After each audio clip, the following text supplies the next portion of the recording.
Imagina só a cena: encontrar um objeto de metal, super bem feito, cravado numa rocha de 600 milhões de anos. Hoje a gente vai desvendar a história por trás desse quebra-cabeça que desafia tudo que a gente acha que sabe sobre o passado. Pois é, essa é a alegação por trás do vaso de Dorchester. E a história de como ele apareceu começa literalmente com um baito estrondo. Certo, então vamos lá. Para a gente entender como um objeto tão pequeno gerou tanta polêmica, a gente precisa voltar no tempo, lá para o momento exato da descoberta. O ano é 1851, lá em Dorchester, Massachusetts. A cena é de trabalho pesado, operários usando explosivos para quebrar rochas. Depois de uma dessas detonações, quando a poeira baixa, no meio de toda aquela confusão de pedras, eles encontram algo que simplesmente não deveria estar ali. As duas metades de um vaso de metal que parecia ter sido cuspido de dentro da rocha. E aqui está o pulo do gato, o detalhe que deu início a todo o mistério. Ali, na hora, no calor do momento, todo mundo assumiu que o vaso estava dentro da rocha antes da explosão. Ninguém parou para investigar. E essa suposição, feita sem nenhuma prova, foi o que transformou um achado curioso numa lenda.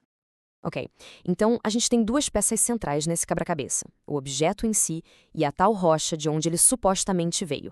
Vamos dar uma olhada mais de perto em cada um? E olha, o objeto não era qualquer coisa, não.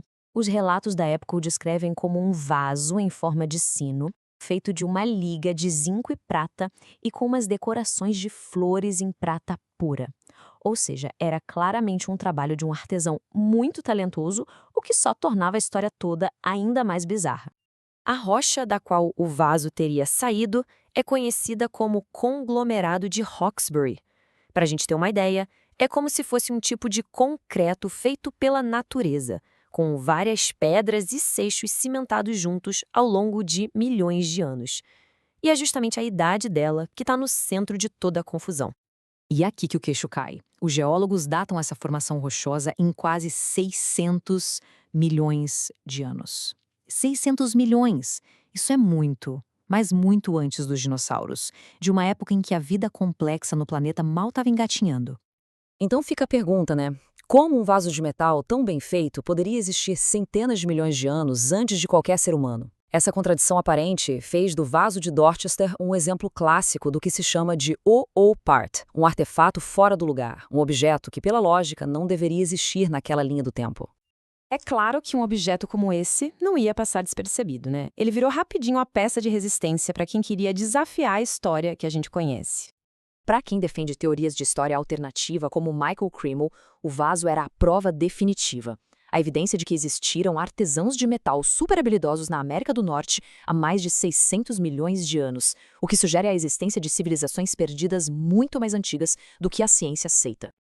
E aí choveram interpretações. Para alguns criacionistas, ele teria sido feito por uma civilização antes do dilúvio de Noé.